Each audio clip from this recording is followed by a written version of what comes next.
réalité, c'est que ce serait n'importe quel autre peuple ou communauté dont le pays serait attaqué à l'heure actuelle. Les réactions seraient beaucoup plus virulentes. Et je ne parle pas des médias, de l'ONU, de l'Union européenne ou autres. Je parle de la communauté en tant que telle. Soyons clairs, on est beaucoup trop sage au vu des événements actuels. L'image que ça me laisse, c'est qu'on a organisé le discours de la diaspora uniquement en fonction des politiciens. C'est-à-dire que dans les annonces des rassemblements, on nous dit qu'il va y avoir tel ou tel politicien.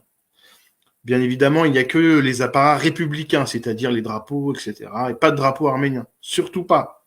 À un moment dramatique pour le peuple arménien, où les héros, c'est pas ceux qui vont faire les plus belles déclarations, mais ceux qui combattent aux frontières, ceux qui résistent, eux, on ne parle quasiment jamais d'eux. Nos images ne reflètent que notre servilité vis-à-vis du pouvoir français. On voit que des politiciens. Sur les photos officielles, on voit que les politiciens avec leurs écharpes, etc. Ces gens-là, ils ont fait quoi pour nous, objectivement?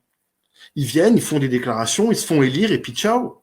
Et finalement, dans tout ça, on a les jeux politiciens arméniens, les jeux politiciens français, mais les héros, les soldats, le peuple, on le met toujours de côté. On le met toujours au second plan.